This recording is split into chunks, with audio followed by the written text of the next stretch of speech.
Baik, selamat pagi, salam sejahtera untuk ibu-ibu guru dan orang tua murid di TK Araika ini. Terima kasih untuk kesempatan dan waktu yang ibu-ibu sekalian luangkan. Di sini saya akan berbagi praktik baik. Namun sebelumnya kita terima kasih kepada kepala sekolah yang mengizinkan untuk saya boleh praktik di sini, dan saya mohon sambutan sepatah dua patah kata untuk kegiatan ini.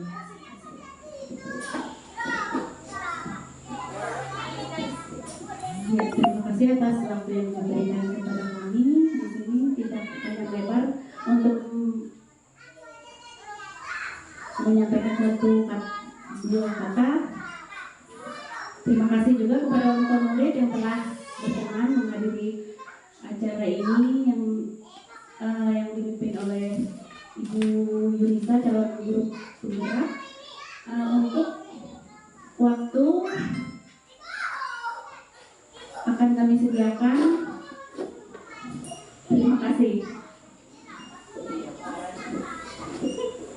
Baiklah, saya akan memulai kegiatan kita pada hari ini, yaitu sosialisasi tentang budaya positif aksi nyata modul 1.4 yang kami dapatkan, yaitu tentang budaya positif. Nama saya adalah Yunita. Saya calon guru penggerak angkatan 10 Kabupaten Tabalong, Kalimantan Selatan. Saya dari TK Negeri Pembina Upau. Adapun budaya positif yang akan saya sampaikan ada beberapa poin. Di sini ada beberapa hal.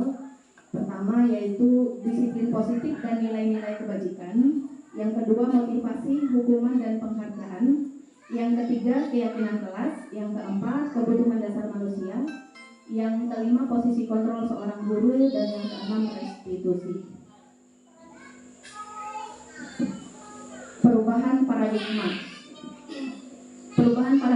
stimulus respon, teori kontrol atau teori pilihan. Siapa sesungguhnya yang memiliki kontrol? Menurut stimulus respon atau teori kontrol, di sini kita lihat kalau stimulus respon itu kita mencoba mengubah orang agar berpandangan sama dengan kita. Tapi teori kontrol berkata kita berusaha memahami pandangan orang lain tentang dunia. Jadi jauh berbeda ya. Yang kedua, stimulus responnya perilaku buruk dilihat sebagai suatu kesalahan. Sedangkan teori kontrol berkata semua perilaku memiliki tujuan. Yang ketiga, stimulus responnya orang lain bisa mengontrol saya. Sedangkan teori kontrol berkata hanya Anda yang bisa mengontrol diri Anda. Kemudian saya bisa mengontrol orang lain. Teori kontrol berkata Anda tidak bisa mengontrol orang lain. Yang berikutnya pemaksaan ada pada saat bujukan gagal. Teori kontrol berkata kolaborasi dan konsensus menciptakan pilihan-pilihan baru. Yang berikutnya model berpikir menang kalah. Sedangkan teori kontrol model berpikirnya adalah menang-menang. Disiplin positif. Apa yang ibu-ibu pikirkan ketika mendengar kata disiplin? Tidak jauh pasti dari peraturan, ya kan? Tata tertib. Tapi di sini kita lihat apa sih disiplin positif? Disiplin positif itu berarti belajar. Disiplin diri membuat orang menggali potensinya menuju sebuah tujuan. Apa yang dia hargai. Namun dalam budaya kita, makna kata disiplin telah berubah menjadi sesuatu yang dilakukan seseorang pada orang lain untuk mendapatkan kepatuhan. Kecenderungan umum adalah menghubungkan kata disiplin dengan ketidaknyamanan, bukan dengan apa yang kita hargai, atau pencapaian suatu tujuan mulia, menggali potensinya menuju sebuah tujuan apa yang dia hargai. Menurut Ki Hajar Dewantara, dia menyatakan bahwa untuk mencapai kemerdekaan atau dalam konteks pendidikan kita saat ini, untuk menciptakan murid yang merdeka, syarat utamanya adalah harus ada disiplin yang kuat. Disiplin yang dimaksud adalah disiplin diri yang memiliki motivasi internal. Disiplin diri berarti mereka bisa bertanggung jawab terhadap apa yang dilakukannya karena tindakan mereka mendasarkan pada nilai-nilai kebajikan universal. Jadi disiplin di sini bukan berasal dari eksternal, tapi diusahakan disiplin positif yang diharapkan adalah dari diri sendiri. Bagaimana caranya? Kita akan lanjutkan.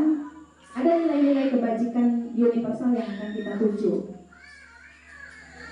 yaitu nilai-nilai kebajikan adalah sifat-sifat positif manusia yang merupakan tujuan mulia yang ingin dicapai setiap individu. Nilai-nilai tersebut bersifat universal dan lintas bahasa, suku bangsa, agama maupun latar belakang. Ada beberapa nilai universal yang sekarang lebih terkenal terbaru menurut kurikulum Merdeka adalah profil pelajar Pancasila. Ada 6 karakter di sana, yaitu beriman bertakwa kepada Tuhan Yang Maha Esa dan berakhlak mulia, mandiri, bernalar kristis, berkebenekaan global, bergotong royong, kreatif. Ini 9 pilar karakter IHF. Ini sudah lama, tapi ini masih tetap relevan. Cinta Tuhan dan segenap ciptaannya, kemandirian dan tanggung jawab, kejujuran, diplomatis, hormat dan santun, dermawan, suka menolong dan gotong royong, percaya diri, kreatif dan pekerja keras, kepemimpinan dan keadilan, baik dan rendah hati, toleransi, kedamaian dan kesatuan. Kemudian nilai kebajikan berdasarkan keterampilan hidup, dapat dipercaya, lurus hati, pendengar yang aktif, tidak merendahkan orang lain, memberikan yang terbaik dari diri. Kemudian menurut The Seven Essential, empati, suara hati, kontrol diri, rasa hormat, kebaikan, toleransi, keadilan. Kemudian nilai kebajikan berdasarkan petunjuk hidup, peduli, penalaran, bekerja sama, keberanian, keingintahuan, usaha, keluasan, fleksibel, berorganisasi, kesabaran, keteguhan hati, kehormatan, memiliki rasa humor, berinisiatif, integritas, pemecahan masalah, sumber pengetahuan, tanggung jawab, persahabatan. Nah, ini yang paling banyak proyek nilai-nilai kebajikan. Saya pikir ini terlalu banyak untuk dibaca, tapi bisa dilihat intinya adalah nilai-nilai positif yang baik ya. Peduli, rajin, integritas, rasa hormat. Nah, ini nilai-nilai kebajikan. Untuk apa kita tahu ini? Nanti untuk kita terapkan di kelas ataupun di rumah ya. Ada motivasi orang untuk melakukan sesuatu, baik anak-anak, kita guru ataupun orang tua. Yang pertama, untuk menghindari ketidaknyamanan atau hukuman apa yang akan terjadi apabila saya tidak melakukannya. Motivasi orang untuk berdisiplin ya, ini termasuk motivasi eksternal, artinya dia mau melakukan itu karena dari luar, menghindari ketidaknyamanan atau hukuman. Nanti kalau saya tidak lakukan peraturan itu, maka saya akan dihukum. Artinya dia mau melakukan ya karena motivasinya itu. Yang kedua, untuk mendapatkan imbalan dari orang lain atau institusi, apa yang akan saya dapatkan apabila saya melakukannya. Ini juga motivasi eksternal, artinya dari luar ya. Harap-harap kalau saya disiplin, kalau saya melakukan sesuatu ini, saya akan dapat hadiah atau saya akan dipuji, atau ya intinya dapat imbalan dari orang lain. Tetap itu motivasi eksternal, motivasi dari luar ya. Nah, yang ketiga inilah yang kita harapkan, yaitu melakukan sesuatu, mau melakukan disiplin, mendisiplinkan diri. Motivasinya adalah untuk menghargai diri sendiri, yaitu saya akan menjadi orang seperti apa bila saya melakukannya. Nah, untuk menimbulkan ini motivasi dari dalam diri sendiri. Nah, inilah tujuan dari disiplin positif. Nah, untuk memunculkan ini, inilah perjuangan kita bersama. Bukan hanya guru di sekolah, tapi juga orang tua. Bersyukur sekali saya di sini mendapatkan bukan hanya guru, tapi juga orang tua mau ikut. Jadi nanti ada kesinambungan apa yang dilakukan di sekolah, penerapan disiplin positif di sekolah bisa berlanjut dan sinkron dengan di rumah. Dihukum oleh penghargaan. Kira-kira melihat ini apa respon ibu-ibu? Dihukum oleh penghargaan. Saya waktu masuk di materi ini kaget. Kita kan sering memberikan penghargaan kepada anak-anak kita kan berupa kata-kata pujian, wah baik sekali kamu, terima kasih sudah melakukan ini. Itu kan penghargaannya. Tapi di sini dikatakan dihukum. Penghargaan itu menghukum loh. Gimana menurut ibu-ibu? Nah, kita lihat ya, kenapa sih penghargaan itu menghukum? Bahwa penghargaan berlaku sama dengan hukuman. Nah, penghargaan itu sama dengan hukuman. dalam arti meminta atau membujuk seseorang melakukan sesuatu untuk memenuhi suatu tujuan tertentu dari orang yang meminta atau membujuk. Dorongannya eksternal dan akan ada faktor ketergantungan. Beberapa dampak dari pemberian penghargaan. Yang pertama, dalam pengaruh jangka pendek dan jangka panjangnya ya, penghargaan itu menghukum. Kedua, penghargaan mengurangi ketepatan. Ketiga, penghargaan tidak efektif, penghargaan merusak hubungan. Kemudian penghargaan menurunkan kualitas, penghargaan mematikan kreativitas, penghargaan mengurangi motivasi intrinsik. Ketika membaca ini, ibu-ibu tahu saya berpikir selama ini kita kan sering yang biasa diberikan penghargaan siapa? Anak-anak yang seperti apa? Yang baik kan? Yang baik, yang berprestasi, yang melakukan apa yang kita inginkan, betul?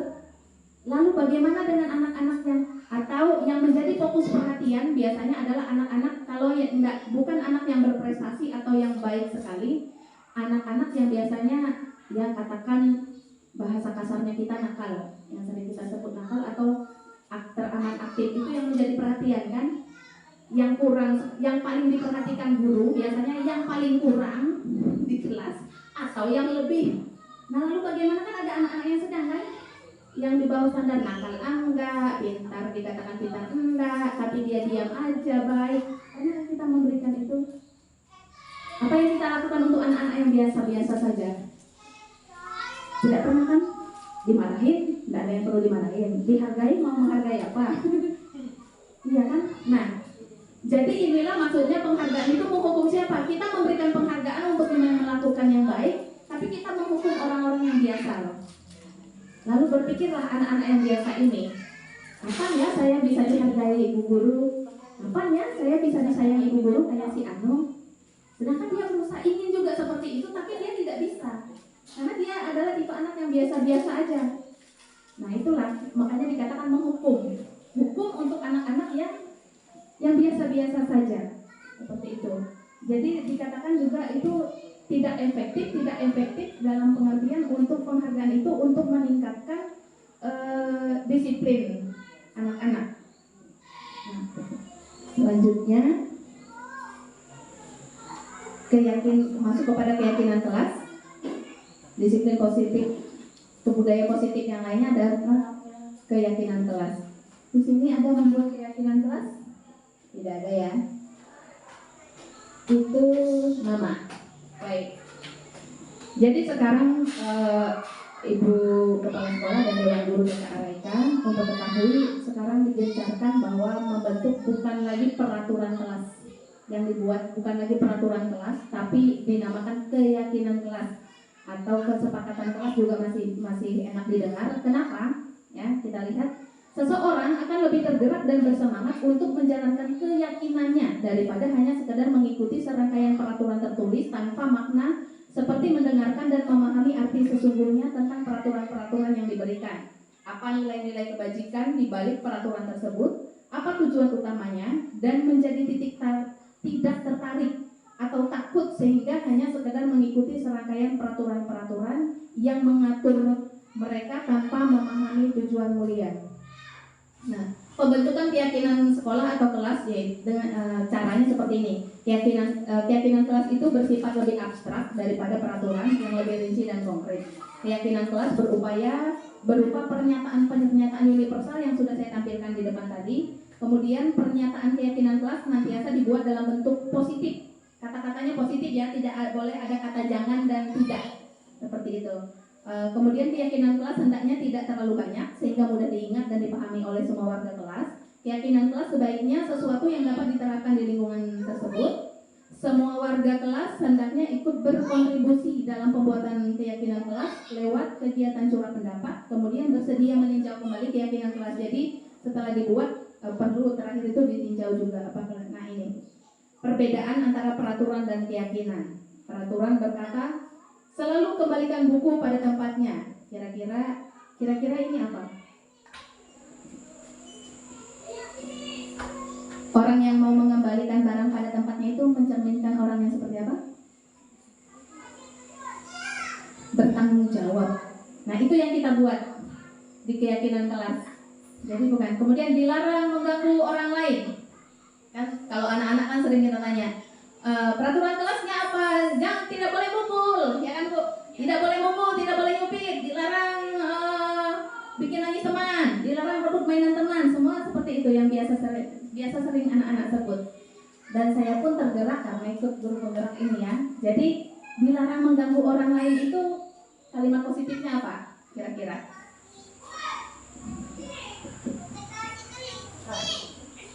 Apa Bu? Bingung ya karena baru ikut ya. Saya juga kalau udah ikut guru penggerak juga tidak tahu baik. Saya akan sampaikan langsung. Jadi ini ya. Nah, menghormati orang lain. Jadi tidak mengganggu orang lain itu supaya dia tidak mengganggu orang lain. Kalimat positifnya adalah menghormati orang lain. Hadir di sekolah 15 menit sebelum pembelajaran dimulai. Nah, biasa kita katakan tepat waktu. Hadir tepat waktu. Di sini kalimat positifnya yang baiknya adalah menghormati orang lain dan komitmen, yang berkomitmen. Kemudian dilarang melakukan kekerasan. Ini berkeyakinan kelasnya bisa dikatakan keselamatan dan menghormati orang lain. Kemudian dilarang menggunakan narkoba. Ini kalau untuk kelas atas ya. Untuk kesehatan itu berkaitan dengan kesehatan. Kemudian bergantian atau menunggu giliran. Menghormati orang lain, bersabar, antri. Kita sering katakan anak antri ya. Tapi di sini sebenarnya kita mengajarkan sabar. Gunakan masker, itu berkaitan dengan kesehatan dan keselamatan. Jangan berlari di kelas atau koridor saat belajar ya, untuk keselamatan dan keamanan. Ini perbedaan peraturan dan keyakinan. Efeknya seperti apa? Efeknya akan terasa ketika kita terapkan, lebih berefek dan lebih tersentuh anak-anak ketika melakukan keyakinan kelas. Kenapa? Nah, ini yang saya buat keyakinan kelas di sana. Ini meminta pendapat mereka. Kelas kita mau yang baik, mau seperti apa sih? Cuma di sana sebelum keyakinan kelas saya biasa dengan kesepakatan kelas. Jadi tetap membuat kesepakatan kelas dan keyakinan kelas itu dibuat, guru dan anak murid membuatnya. Kita mau kelas kita gimana ya, yang baiknya, gitu kan? Bersih, mau bersih supaya bersih gimana?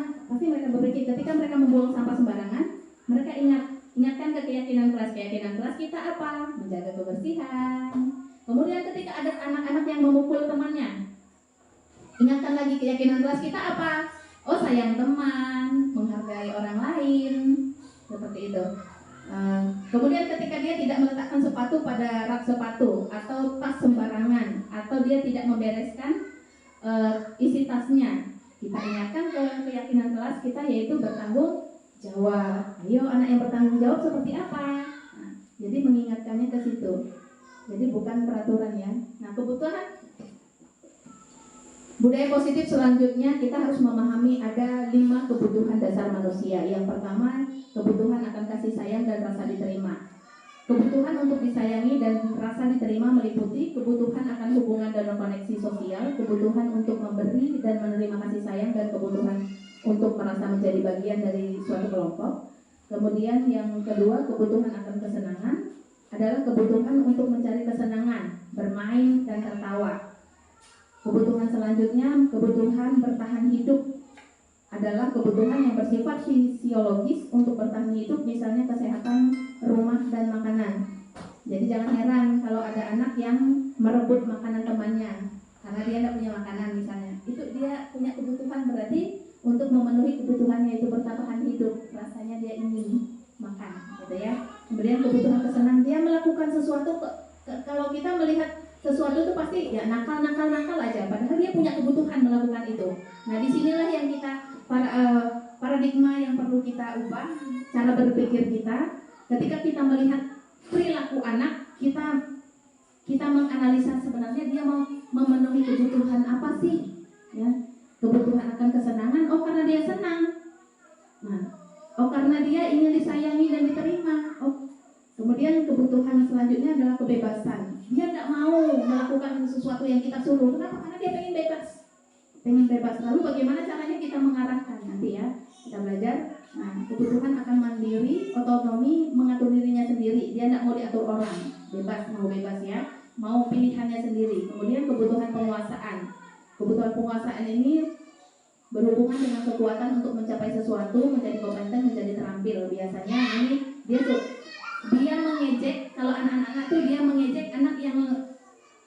dia merasa lebih. Lalu anak yang dianggapnya kurang dia ejek. Ih, punya kamu jelek, berarti dia merasa punya dia bagus. Nah itu, ini penguasa, dia merasa dia paling hebat, atau dia merasa dia paling kuat, badannya paling besar, jadi mudah betul mendorong anak lain. Seperti itu ya. Penguasa ini jadi penguasa, ini menjadi yang terhebat. Nah, kebutuhan penguasaan. Selanjutnya, di posisi kontrol seorang guru. Nah, ini yang mau saya tanyakan ke ibu-ibu sekalian ya. Posisi kontrol seorang guru atau orang tua di rumah. Penghukum, pembuat rasa bersalah. Ini ketika anak melakukan kesalahan ya. Apakah kita guru atau kita orang tua, kita berada pada posisi sebagai penghukum, pembuat rasa bersalah, apakah kita menjadi teman, atau kita menjadi pemantau atau manajer? Penghukum yang paling sering itu penghukum.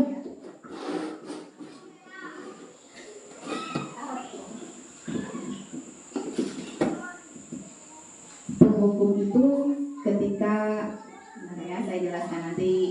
Nah, penghukum itu dia menghardik, menunjuk-nunjuk, menyakiti, menyindir. Padahal pembuat rasa bersalah itu berceramah dan mengatakan seharusnya kamu tuh begini loh, lembut aja, lembut ya. Pembuat rasa bersalah itu bicaranya lembut. Kalau penghukum itu nyata yang orang marah-marahin terhadap kesalahannya itu kan. Kemudian pembuat rasa bersalah itu, ibu kecewa kamu kayak gitu, harusnya kan kayak gini-gini gitu ya. Kemudian sebagai teman, nggak apa-apa lah kamu seperti itu, masih tetap disayang ibu gurunya walaupun berbuat salah ya. Kemudian pemantau ingat, peraturannya apa, itu pemantau. Kemudian manajer, nah inilah yang diharapkan, mengajukan pertanyaan-pertanyaan yang positif berkaitan dengan tindakan itu. Nah ini bisa dibaca sejenak. Kira-kira diskusi sedikit dong, ibu-ibu, kalau ketika menghadapi anak berbuat salah, ibu guru dan orang tua sebagai orang tua, kalau menghadapi anak bersalah, kira-kira yang paling sering ibu-ibu menempatkan posisi di mana? Penghukum, pembuat rasa bersalah, jadi teman atau pemantau? Atau sudah yang jadi manajer? Penghukum. Sebelah sini. Penghukum. Wah, ini perlu ini. Jadi perlu bangetlah kita belajar ini. Penghukum paling banyak. Tanpa kita sadari, padahal niat kita penghukum itu pun padahal niat kita baik kan. Kita selalu bilang, ibu marahin kamu, mama marahin kamu karena mama sayang. Tapi tetap aja marah kan? Ya memang ada kata itunya tapi tetap marah. Nah, pembuat rasa bersalah, bagaimana caranya kita mengungkapkan kata-kata kita ini supaya anak ini merasa bersalah gitu. Puas kita ketika anak-anak itu merasa bersalah, maaf mak, puas kan? Nah itu menang kalah, itu namanya yang tadi ada kita bahas di depan. Tapi yang kita harapkan dari budaya positif ini tidak ada yang menang, tidak ada yang kalah. Orang tua dan anak atau guru dengan anak, jadi sama-sama menang. Anak menang, guru menang, atau anak menang, orang tua menang. Nah caranya yang kita harapkan di sini, tujuannya dari pembelajaran ini adalah kita menjadi manajer. Kita lihat restitusi. Cara penyelesaian masalah seorang manajer itu dengan cara restitusi. Apa itu restitusi? Restitusi adalah proses menciptakan kondisi bagi murid untuk memperbaiki kesalahan mereka sehingga mereka bisa kembali pada kelompok mereka dengan karakter yang lebih kuat. Restitusi juga merupakan proses kolaborasi yang mengajarkan murid untuk mencari solusi untuk masalah mereka dan membantu murid berpikir tentang orang seperti apa yang mereka ingin menjadi tujuan mulia mereka dan bagaimana mereka harus memperlakukan orang lain. Ini menurut Gosen dalam bukunya pada tahun 2024, 9 ciri-ciri restitusi. Nah ini perlu kita simak dalam menjadi seorang manajer tadi. Supaya bisa menjadi seorang manajer harus memahami ciri-ciri restitusi ini, yaitu bukan untuk menebus kesalahan namun untuk belajar dari kesalahan. Kedua, memperbaiki hubungan, ya, hubungan. Yang ketiga, tawaran bukan paksaan, menawarkan anak untuk memperbaiki diri, bukan memaksa. Ayo, sana minta maaf. Itu kan dipaksa ya. Minta maaf, sudah salah, nggak mau minta maaf lagi. Nah, itu kan maksa namanya. melihat ke dalam diri. Nah, anak itu diusahakan melihat dirinya sendiri, bukan melihat orang lain. Biasanya kan dia yang mukul saya bu duluan, ya kan? Si Anu buai itu dulu. Nah, biasanya kan anak nunjuk. Ketika kita tanya siapa ini yang buang sampah sembarangan, bukan saya, dia. Nah, biasanya seperti itu. Jadi lebih melihat kepada orang lain ketika ada sesuatu kesalahan, walaupun dia tahu sebenarnya kadang dia yang salah, tapi selalu melihat orang lain, bukan melihat ke dalam diri. Kemudian selanjutnya restitusi itu mencari kebutuhan dasar yang mendasari tindakan. Kita cari ketika anak itu berbuat salah, kita cari dia mau memenuhi yang tadi 5 kebutuhan tadi. Dia sedang memenuhi kebutuhan apa sih? Nah, dengan memahami itu kita bisa tuntun dia untuk memenuhi kebutuhannya dengan cara yang positif, bukan yang negatif. Selanjutnya restitusi diri adalah cara yang paling baik. Restitusi fokus pada karakter bukan tindakan ya. Jadi jangan menyerang apa yang dia lakukan, tapi karakternya kita perhatikan karakternya. Restitusi fokus pada solusi ya, kita mencari solusi bersama, membantu anak mencari solusi. Kemudian yang ke-9 yaitu restitusi mengembalikan murid yang berbuat salah pada kelompoknya. Nah, ini segitiga restitusi. Cara menanganinya yaitu ada, kenapa segitiga? Karena ada 3 itu ya. Yang pertama di bawah menstabilkan identitas, menginvalidasi tindakan yang salah, kemudian menanyakan keyakinan. Nah, ini dia. Menstabilkan identitas itu gimana? Jadi saat anak berbuat salah itu ya, kita lihat ini bagian dasar dari segitiga bertujuan untuk mengubah identitas anak dari orang yang gagal karena melakukan kesalahan menjadi orang yang sukses. Untuk anak yang melanggar peraturan karena sedang mencari perhatian adalah anak yang sedang mengalami kegagalan. Dia mencoba untuk memenuhi kebutuhan dasarnya namun ada benturan. Karena kita mengkritik dia, maka kita akan tetap membuatnya dalam posisi gagal. Kalau kita ingin dia menjadi reflektif, maka kita harus meyakinkan si anak dengan cara mengatakan kalimat-kalimat ini.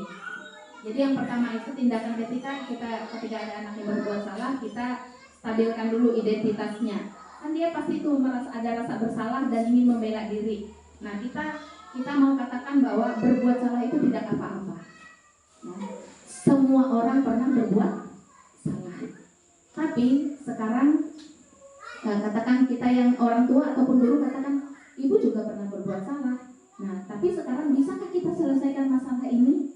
Misalnya ada anak yang memukul atau berebutan, bisakah kita selesaikan masalahnya?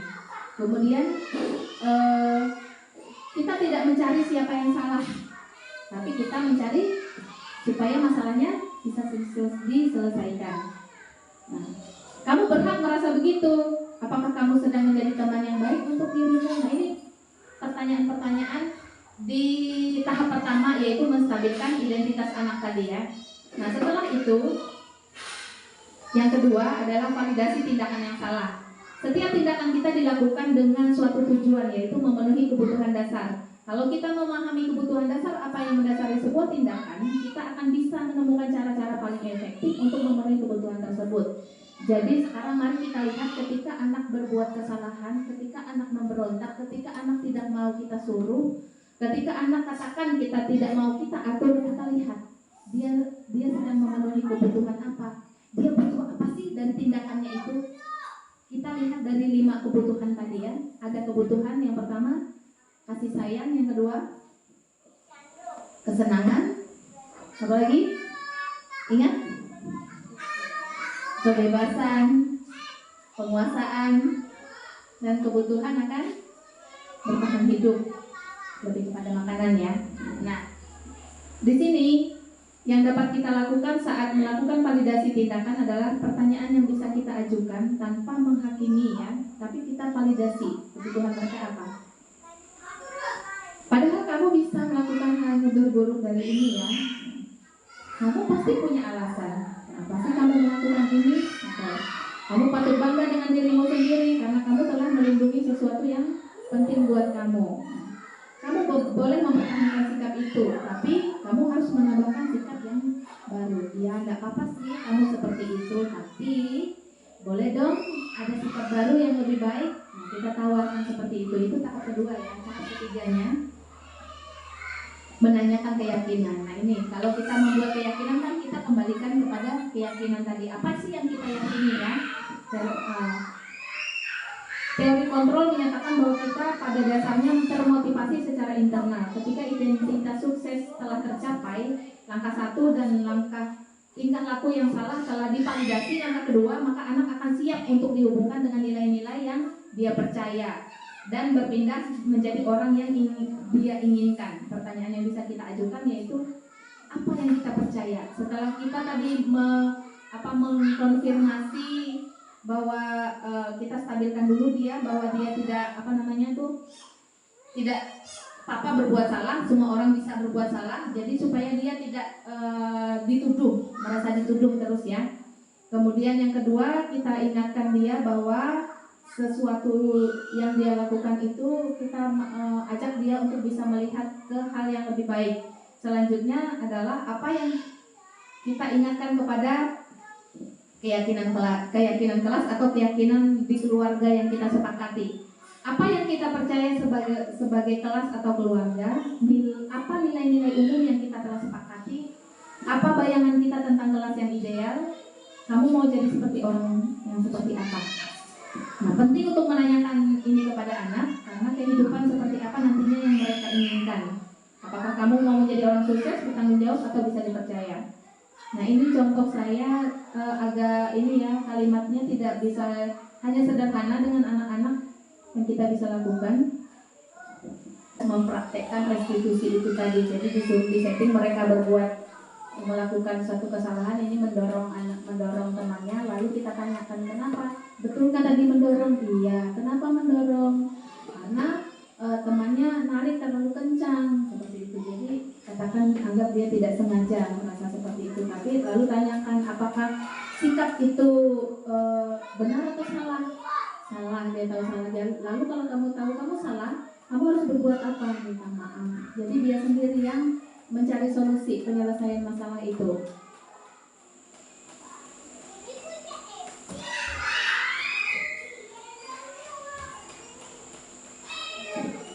Terima kasih. Selesai. Baik, jadi dari sini itu materi yang bisa saya bagikan. Jadi nanti di sekolah ini Ibu bisa membuat keyakinan kelas. Jadi keyakinan kelas itu berdasarkan kebajikan universal tadi. Lalu membuatnya bersama-sama dengan anak-anak. Mungkin mereka akan menyampaikan bahasa-bahasa negatif yang tidak boleh mukul, tidak boleh nyubit, apa macam, tapi nanti kita yang mempositifkan kalimat itu. Oh berarti kalau nggak boleh mukul, nggak boleh nyubit itu menghargai atau sayang teman, misalnya seperti itu, kata-kata seperti itu. Oh nanti mereka bilang jangan buang sampah sembarangan, lalu kalimat positifnya apa? Buang sampah pada tempatnya bisa, atau kita menjaga kebersihan. Jadi nanti ketika ada yang membuang sampah, apa itu? Nanti dia pasti ingat melanggar peraturan keyakinan kelas yang mana.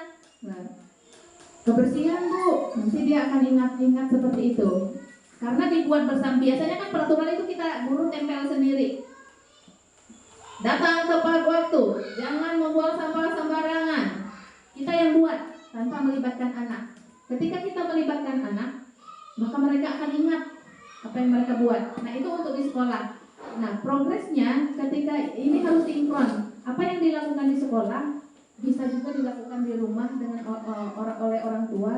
Ketika kita sangat sulit untuk menangani permasalahan anak, kita coba lakukan segitiga restitusi ini tadi. Satu, kita yang paling kita ingat adalah anak melakukan itu pasti dia punya tujuan untuk memenuhi kebutuhan hidupnya. Itu yang pertama yang perlu kita ingat. Yang kedua, yang kita ingat adalah selain mereka untuk memenuhi karena mereka ingin memenuhi kebutuhannya, mereka punya tujuan melakukan itu, maka kitalah yang mengarahkan mereka supaya mereka dapat memenuhi kebutuhan hidup mereka dengan benar, bukan dengan cara yang salah. Itu tugas kita, orang tua maupun guru. Di rumah juga bisa bikin kesepakatan, bangun tidur, mau bangunnya berapa nak? Gitu misalnya, itu yang bisa ya. Jam 4, padahal nggak tahu dia jam 4 tuh masih gelap. Oh jam 4 tuh masih gelap, nah jam 6 deh gitu kan, kita tawa-tawa. Oh ya jam 6. Nanti ketika kita ingatkan kan enak tuh. Nah udah jam 6 loh. Kalau jam 6 harus apa? Pasti dia ingat kalau kita bikin bersama, benar. Ketika kita bikin peraturan lagi, suatu keyakinan atau kita katakan peraturan itu kita bikin bersama menjadi suatu keyakinan, pasti dia ingat karena dia bersama dengan dia bikinnya. Atau apalagi ini yang susah dikendalikan. Nah dari sini mungkin ada pertanyaan atau tanggapan dari ibu-ibu, saya persilakan. Mungkin apa yang saya sampaikan masih terbatas, tapi saya juga masih belajar. Kita belajar bersama-sama. Mungkin saya berikan kesempatan untuk ada yang bertanya atau memberikan tanggapan, silakan.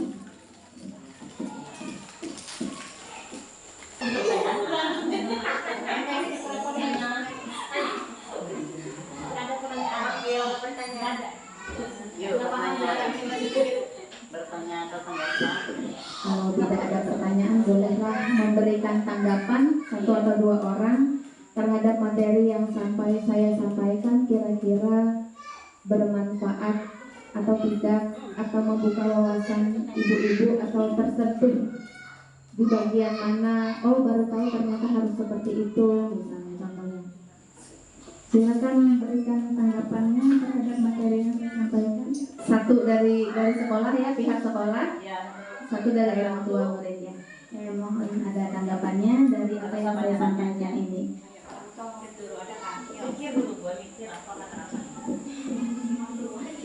Perlu dibalik bolak-balik ke selanjutnya melihat. Terima kasih waktu yang diberikan kembali. Dari kami sebagai guru di TK Areka ini sangat berterima kasih menerima materi dari Ibu Nisa, guru gerak tingkat 10 ya di sini. Tanggapan kami di sini, kami sangat berterima kasih karena wawasan yang baru yang dapat nanti kami ambil dan kami mengajar anak-anak. Mungkin untuk saat ini kami memang di TK sini banyak seperti yang ada di depan tadi, banyak peraturan kelas. Mungkin nanti dengan adanya ini tanggapan dari kami akan kami rombak sedikit-sedikit yang peraturan menjadi keyakinan.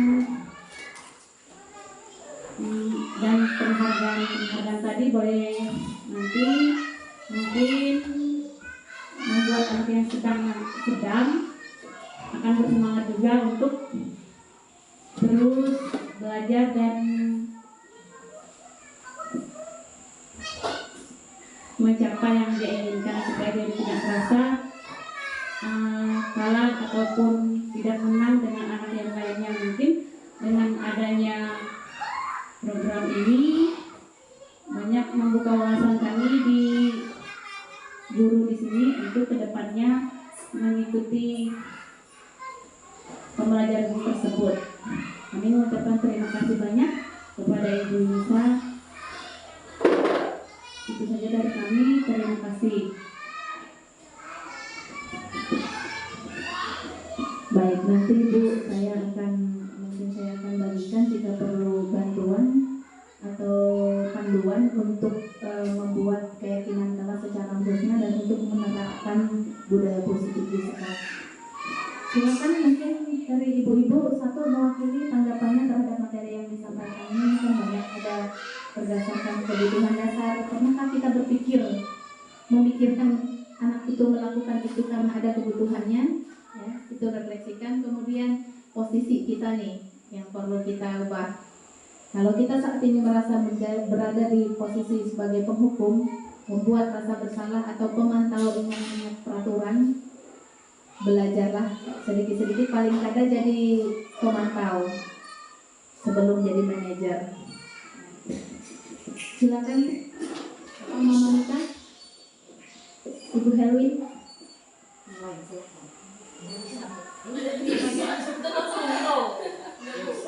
Yang mana?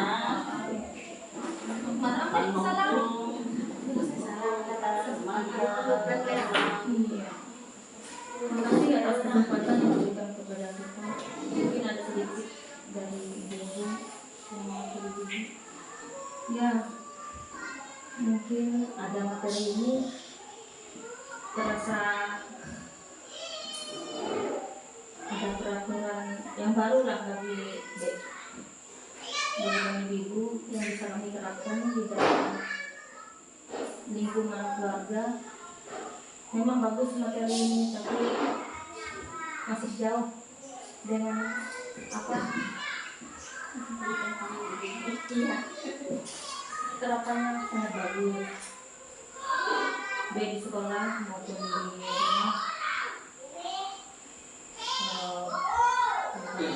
Kebutuhan dasar manusia, apa tentang peraturan, disiplin, anak-anak itu memang bagus untuk diterapkan di sekolah maupun di rumah. Oke deh. Maksudnya peraturan baru ini kan semuanya hanya lo melihat belajar. Semoga bisa kita terapkan ibu-ibu. Mungkin itu yang bisa disampaikan dari saya. Mungkin dari ibu yang lain yang menambah. Bisa lihat lagi. Oke, Lucy.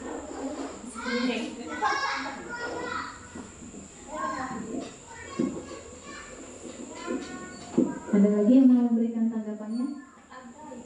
Mau bertanya boleh juga. Ayo, Wi.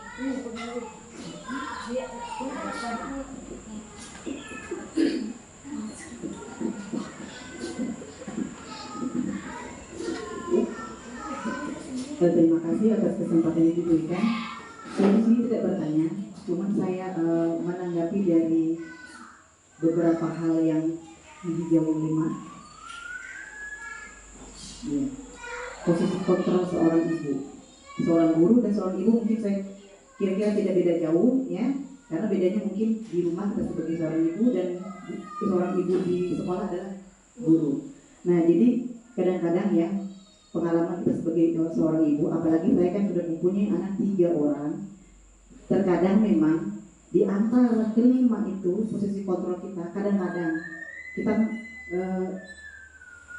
menghukum iya, bohong itu kalau tidak, kemudian membuat rasa bersalah iya, kemudian menjadi teman kita iya, kita semua dari 5 itu kita seorang ibu ada di seorang ibu. Karena apa? Karena memang kunci utama kontrol itu adalah di seorang ibu. Karena apa? Karena memang kadang-kadang anak berbuat salah, habis itu dia disalahkan, memang iya kan ya orang itu kita diri kita. Nah, tapi kadang-kadang kita hanya pemantau karena sudah beberapa kali kita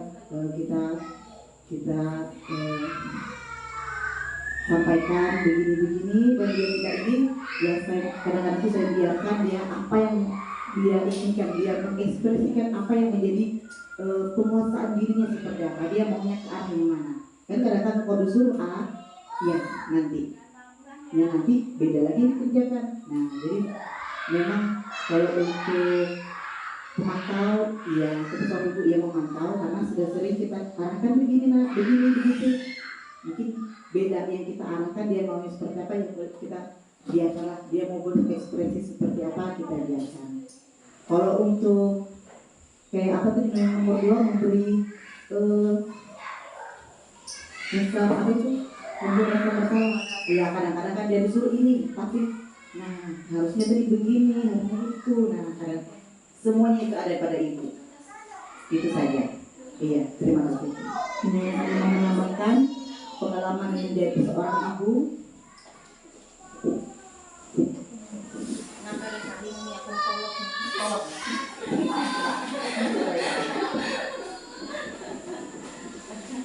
Pengalaman ada satu murid.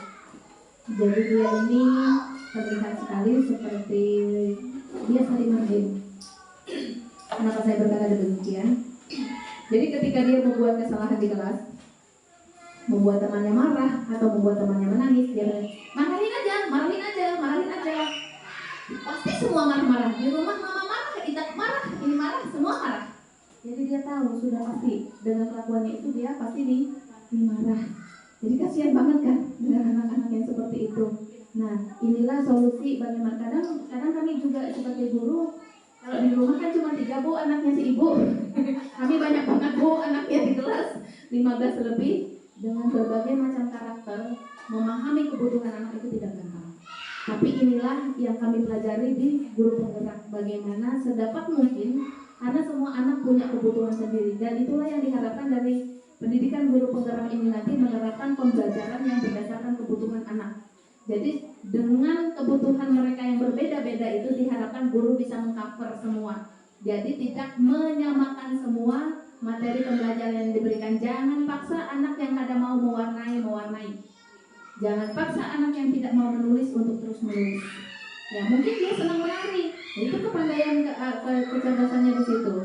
Mungkin dia pandai di bahasa ya kalau disuruh bercerita, dari A sampai Z berulang-ulang dia sanggup. Tapi ada anak yang disuruh bicara, dia nggak bisa bicara. Nah, inilah yang akan diharapkan nanti, memahami kebutuhan anak, lalu penerapannya belajar menerapkan budaya positif, kemudian memberikan pembelajaran yang berdasarkan kebutuhan anak itu tadi, dan menyelesaikan setiap permasalahan anak murid itu dengan segitiga restitusi tadi. Jadi tanpa menyalahkan mereka dan berusaha menempatkan posisi yang paling baik itu adalah berada di sini, manajer, ya. Karena di sini dia akan berkata pada akhirnya, kalau kita sebagai bertindak sebagai manajer, bagaimana caranya saya bisa memperbaiki. Jadi timbullah motivasi intrinsik, motivasi dalam diri sendiri. Kemudian dia dampaknya adalah mengevaluasi diri, bagaimana cara memperbaiki diri. Ini yang kita harapkan, ya. Kalau di sini masih negatif semua, dampaknya menghukum ini lebih parah lagi, dampaknya akan mengulangi kesalahan lagi. Jadi jangan bingung, ya. Kenapa anak ini sudah dikasih tahu, semalam sudah berpadahi jangan kayak itu, masih lagi kayak itu. Kenapa? Karena kita caranya menghukum, dia pasti mengulang, itu sudah dampaknya. Kemudian yang ini merasa rendah diri. Kalau kita terus menyalahkan dia akan merasa rendah diri, dampaknya. Kemudian kalau kita berada di sebagai teman, anak itu akan dampaknya adalah lemah, tidak mandiri, dan ketergantungan dengan kita. Kemudian yang pemantau itu menitik beratkan pada sanksi atau hadiah untuk dirinya. Jadi dia mau dengan aturan atau melakukan aturan itu tadi, yaitu mungkin dia akan mendapat penghargaan atau hadiah. Jadi motivasinya beda, ya, dampaknya beda. Inilah dampak yang kita harapkan, yaitu dia bisa mengevaluasi dirinya. Itu saja kesimpulan yang dapat saya sampaikan. Ada tambahan lain? Ada masukan? Untuk saya sebagai calon guru penggerak untuk lebih baik lagi menjadi guru ke depannya. Harapan dari orang tua terhadap guru mungkin ada?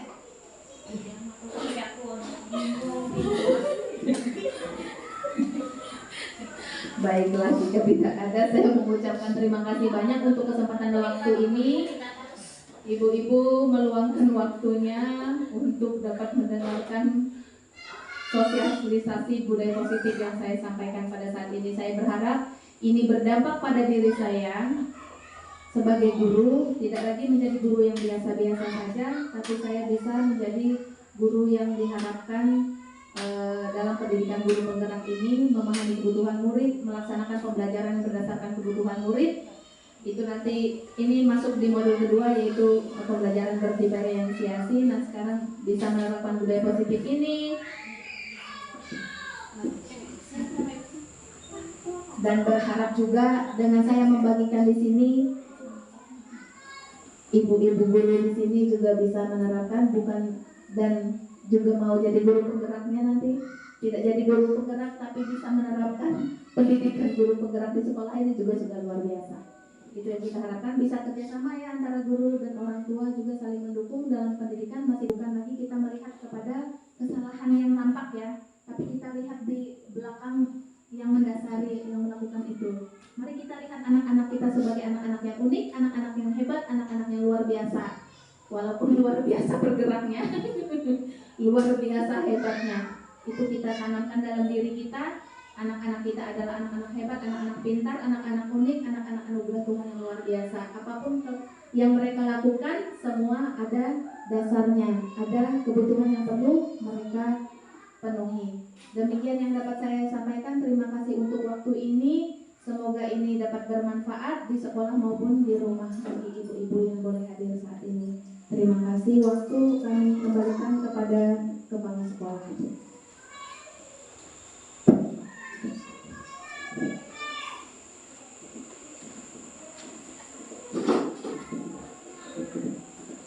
Nah, sekarang acara kita sudah selesai. Kami mengucapkan terima kasih kembali kepada Ibu Lisa sebagai Guru Pembaran Angkatan 10. Kiranya semua ini bermanfaat bagi kita semua untuk kedepannya menjadi ibu dan guru yang lebih baik lagi. Itu dari kami, terima kasih.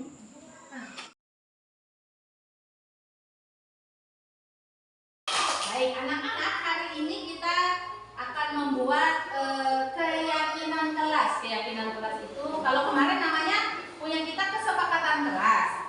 Tapi hari ini kita mau ubah kesepakatan kelas itu menjadi lebih baik lagi, namanya keyakinan kelas. Keyakinan kelas itu kita mau di kelas kita yang baik-baik aja.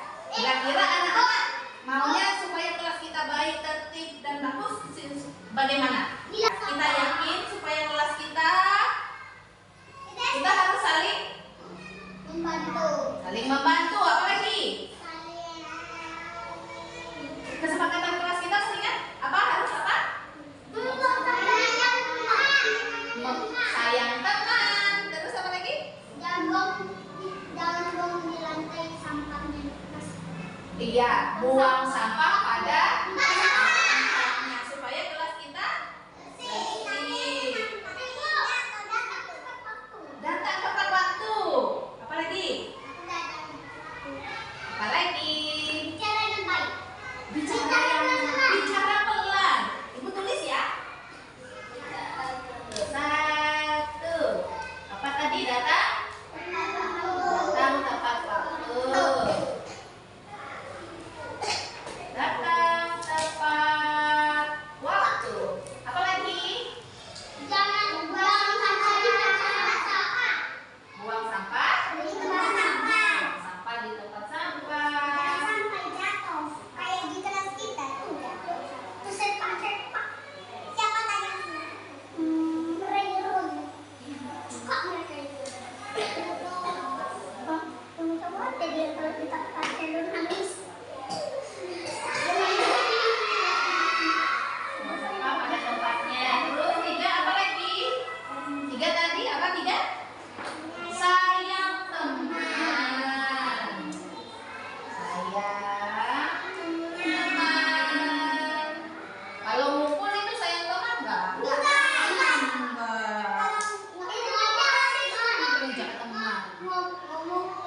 Bicara pelan. Oke. Bicara pelan. Kalau ada yang bicara, ya enggak teriak. Kalau ada yang bicara berarti kita harus jadi pendengar yang baik.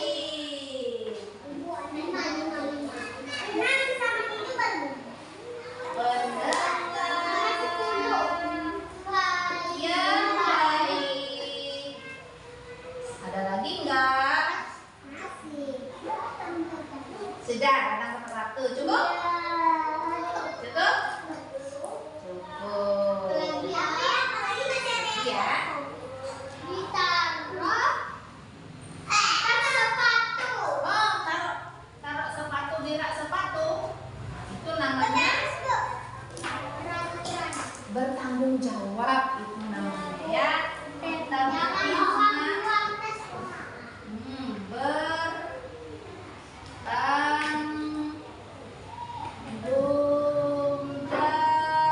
Cukup? Ya, itu bertanggung jawab namanya. Baik, ini kesepakatan kelas kita baca. 1.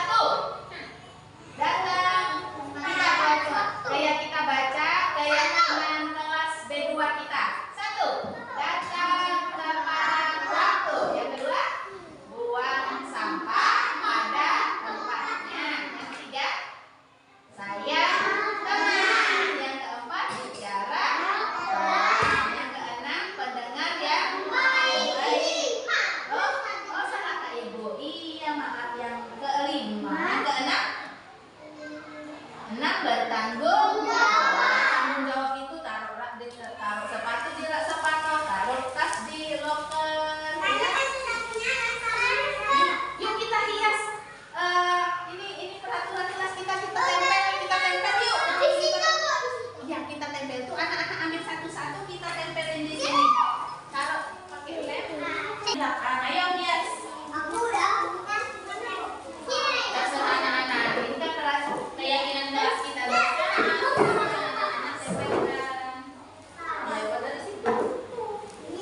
Sudah, inilah keyakinan kelas kita yang terbaru. Senang tak bikinnya?